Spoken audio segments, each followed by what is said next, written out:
नमस्कार, स्वागत है आप सभी का न्यूज़ 18 के डिजिटल प्लेटफॉर्म पर।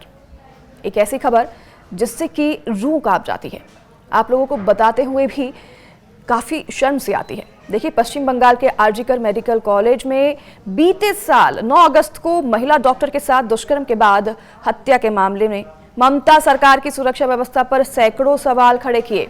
अब ऐसे में अब दुर्गापुर, जो कि एक निजी मेडिकल कॉलेज है, उसमें ओडिशा की रहने वाली छात्रा के साथ एक बार फिर से ही ऐसे दुष्कर्म का मामला सामने आया है, जिसने राज्य सरकार को फिर से सवालों के घेरे में खड़ा कर दिया है।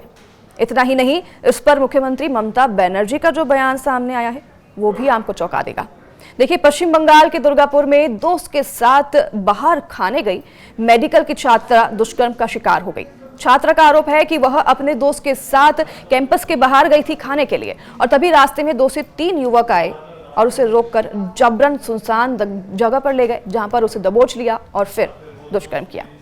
इस मामले में पुलिस ने 3 आरोपियों को हालांकि गिरफ्तार किया है और कई आरोपियों की तलाश जारी है। इन आरोपियों की पहचान की जा रही है, पूछताछ इनसे जा रही है।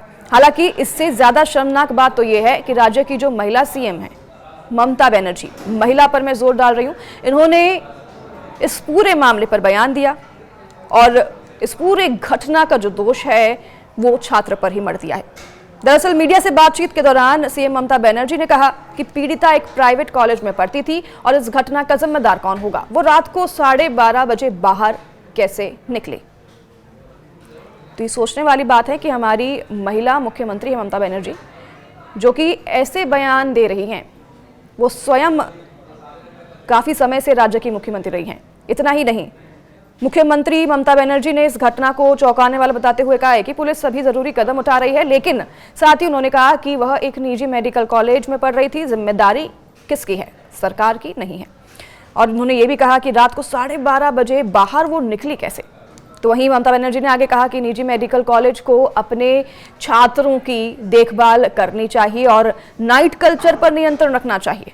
इतना ही नहीं, उन्होंने आगे कहा कि उन्हें बाहर जाने की अनुमति नहीं होनी चाहिए। अब यह जंगल जैसा इलाका है, वो कहती हैं, और इसलिए उन्हें बाहर जाने की अनुमति नहीं होनी चाहिए। तो एक सवाल हम पूछते हैं ममता बनर्जी आपसे कि जंगल जैसा इलाका है तो वहां पर लॉ एनफोर्समेंट की ज्यादा जरूरत है कि छात्राओं को नसीहत देने की ज्यादा जरूरत है? बतौर मुख्यमंत्री आप ये डिसाइड कीजिए कि लॉ एनफोर्समेंट जो है और कड़े कानून जो है वो किस इलाके में लगाने चाहिए, ना कि आप ये डिसाइड करिए कि छात्राओं को किस समय पर बाहर निकलना चाहिए। इतना ही नहीं, दूसरी ओर टीएमसी सांसद काकोली घोष ने भी कुछ ऐसा कह दिया है जो कि टीएमसी की घटिया सोच को दर्शाता है। टीएमसी सांसद काकोली घोष ने कहा कि ऐसी घटनाएं किस देश में नहीं होती और ऐसी 1-2 घटनाएं होना नॉर्मल है। इसके बाद कुछ और कहने के लिए भी हमारे पास हिम्मत नहीं होती है, वो ऐसी घटनाओं को नॉर्मल बता रही हैं।